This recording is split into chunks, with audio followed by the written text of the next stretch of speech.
Well, I was never much of a in the social part of it. I was in Gamma Sigma fraternity, but I loved to wrestle and I played football. I had tons of friends, a lot of fraternity friends. Uh, so scholastically, I was an average student. That was it. You know, I was I was good actually. I was really good in geometry. I always got A's, but I was my teacher was outstanding, Mr. Laramie.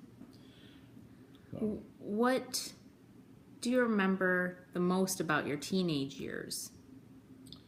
the most about my teenagers. Well, I remember. I remember hanging out with my buddies. I had a paper route. I had one real tight friend, Ronnie Johnson. We were together every minute of the day, and another guy, Bruce. We always hung out, and I worked. I worked at the Sheridan China shop, and I led ponies around the ring, and then I worked at Sippy's gas station, and and then I had a lot of friends. I mean, I was real active in sports. I always was playing sports every day. So, I mean, I don't know. Basically, I enjoyed my teenage life, friends, sports. That worked. What do you remember the most about your mom? Oh, my mom. She was such a wonderful lady. She cared so much for me. She always wanted me to be happy and have everything I could possibly have. And I think she spoiled me. You know, we were poor. We didn't have a lot of money. I wouldn't say poor. We would rephrase that, but we didn't have a lot of money, and we ate very much on a budget. But we ate good. But she made sure we had the best. You know, and my mom was a very good woman, very committed woman, good mother. What was most important to her? Uh, Her kids and her husband. She loved my dad very much, and she just wanted to see everybody, be healthy and happy. You know. What do you remember the most about your dad? My dad was a really good guy. He died. I was 26-year-old when he died. 52-year-old acute leukemia, but he was a good guy. He was a real active in the church choir. He was a master sergeant in the National Guard, very well respected. Also a first sergeant, and he had a lot of friends. He was very active in the Knights of Columbus. My dad was morally a real good man. Morally a real good man. Had a lot of good friends. Did a lot of things for people, for charity. Loved his kids. Loved me to death. My father was really good with me. What was the most important to him? He didn't give a damn about sports. He never came to one sporting event. That always kind of broke my heart. He never did that. But he cared about when I got home from sports that my social life. He wanted to make sure I was a good kid, and I think I was. I didn't go out carousing, and he wanted me to be a good family guy, and I was a good family guy. So he was real important that I morally was good. And not like kids today. I really didn't have any bad habits. I wasn't into drinking, so that type of thing. Because my dad was morally real good. It give me the incentive to be a morally good person. If Grandma and Grandpa had a message to give to their grandchildren, what do you think it is? I think they would say, take care of your mom and dad. Your father's a good guy, and enjoy life with them as much as you can. How did you meet your spouse? My wife, Marianne, she was a waitress at the International House of Pancakes, and that's where I met her. And how did you know she was the one? Oh, she brightened up my day, like she still does today. She brightened up my day. Always good sense of humor, real funny. I'd come in there grouchy, and at that time I was working on the railroad. I'd be all tired and crabby, and she'd perk me up, and so she was a real sweetheart, light-hearted girl, full of humor. How did you choose your career, and what was your favorite part about it? Well, let me see. I went to work at 18-year-old on the railroad, Erie Lackawanna Railroad, as a brakeman. I worked my butt off. and I worked a lot of hours, and I was cranking out kids, and I always wanted to be a salesman.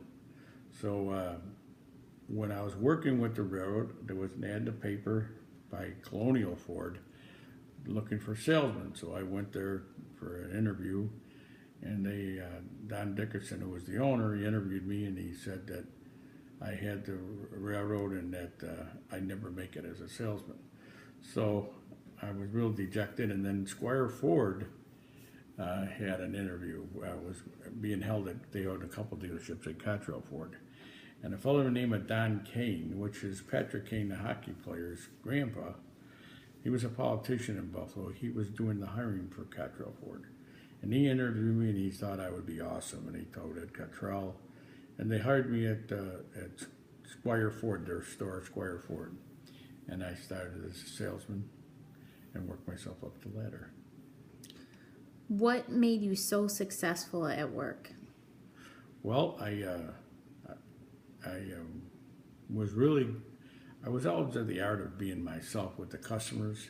I didn't believe in hustling people, and I always just was very honest and worked hard at it. And then I guess it was hard taking no for an answer, but I did it in a real nice way.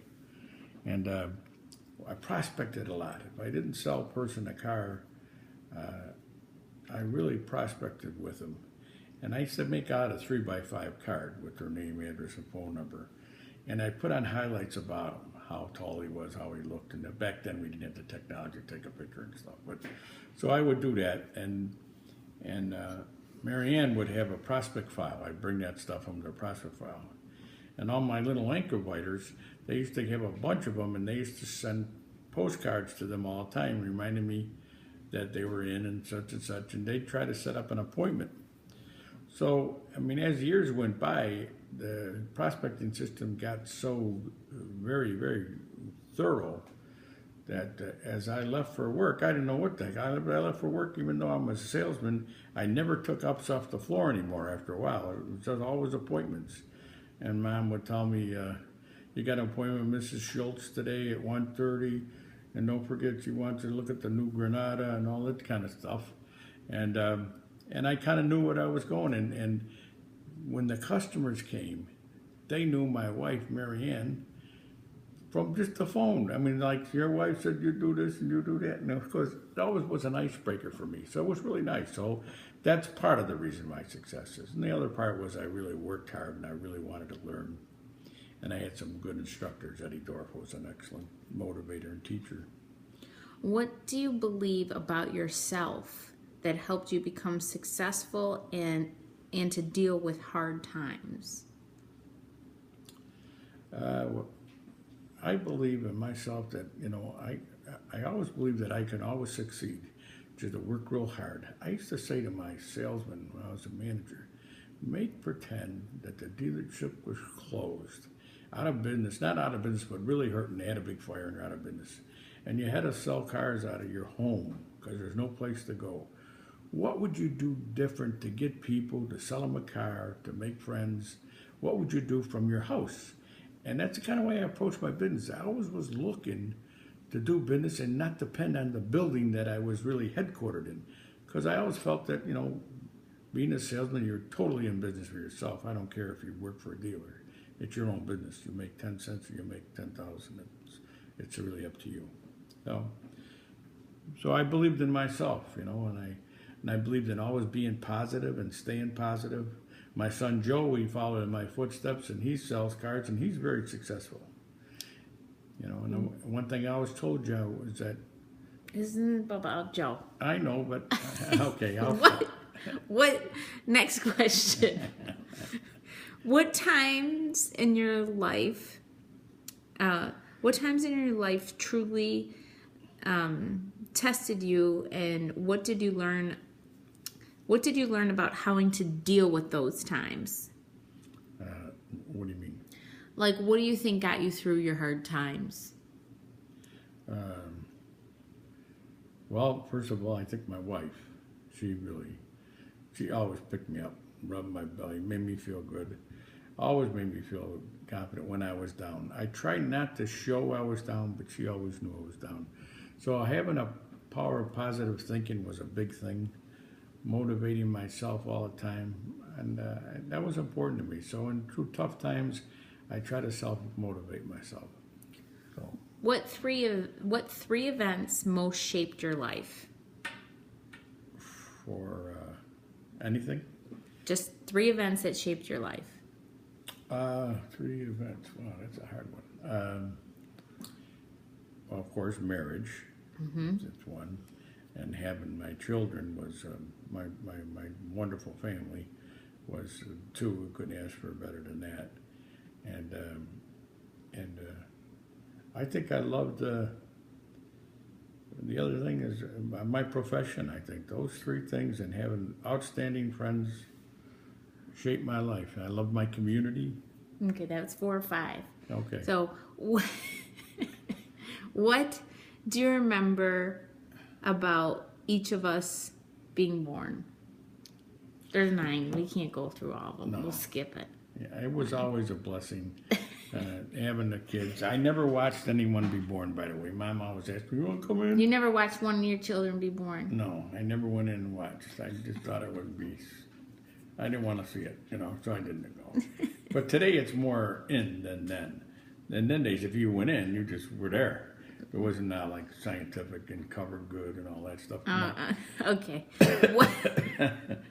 Were you ever scared to be a parent? No, I always just was so proud. Always so proud. What 3 words would you say represented your approach to parenting? 3 words.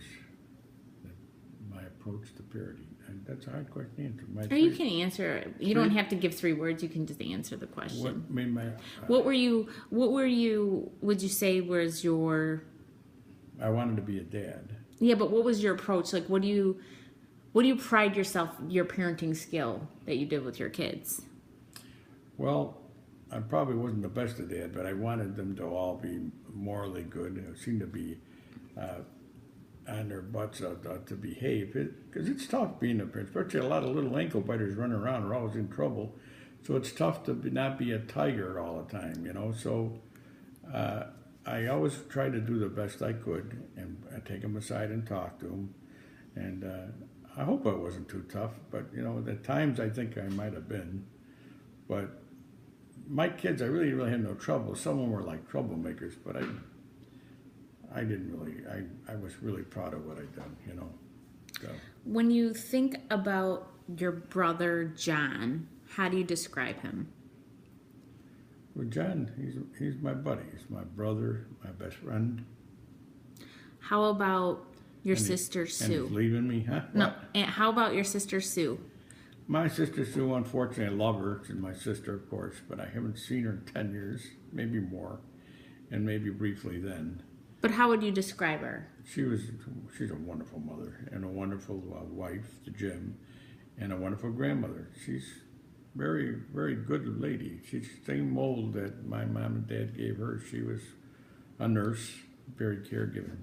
How would you describe your sister Anne Marie? Oh, Anne Marie's a sweetheart. We were really pretty tight.